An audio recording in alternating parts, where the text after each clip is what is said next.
Magandang araw mga kabero. Andito tayo ngayon sa kabaan ng Nagdaan Bridge. Ito na nga, dahil medyo traffic ng konti, kakanan sana ako dito kaso lang yung mga motor may siksik sa kanan ko. So pinagbibigyan ko na lang. Ang nangyari, bumalik lang ako sa second lane uli. Kaso lang, ang problema, naka-usli yung puwit ko.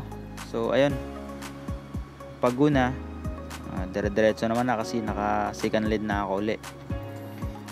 Di ko alam, natanong na pala ako ng mga tropa natin na sa baba. Kasi yung puwit ko sa taas naka-usli yun. So yung right turn naharangan. So ito na nga ang di natin inaasahan. So at ito, pinara tayo ng MMDA. Oh no!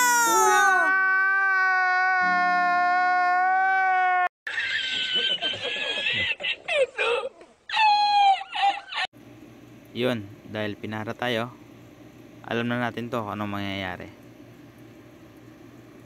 So ayun, pinara ako, tumabi naman ako.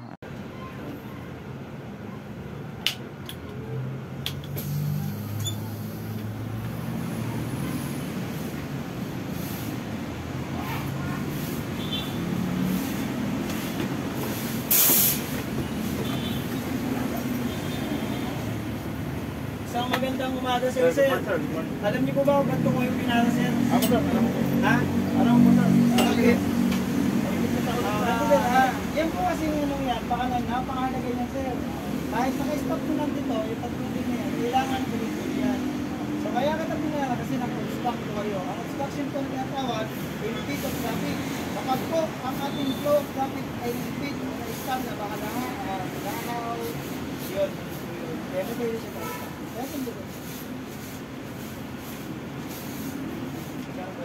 Ang violation natin sir ay instruction sa bubukok, kasama sa tuwis, pero huwag na lang natin sama ha.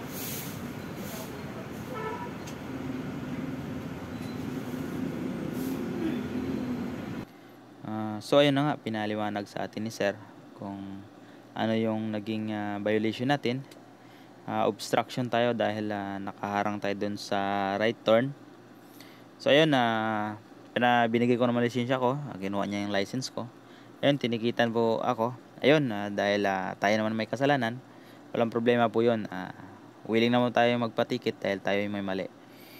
So ayun po, kinausap ko na rin si sir. Sabi ko, dyan lang kami sa baba lang naman, sa unit top. So ayun, sinulat niya lang yung mga violation ko, kung ano yung violation ko doon, obstruction or ano pa yun.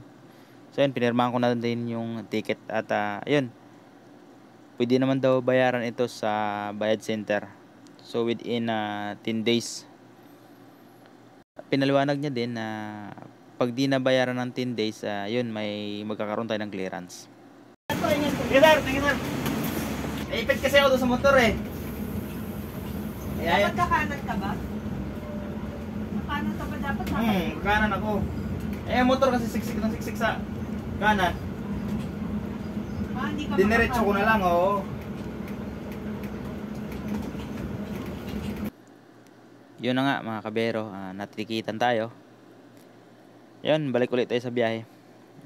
Yung mga gitong senaryo, di naman natin maiwasan to. Kasama naman talaga ito sa buhay driver.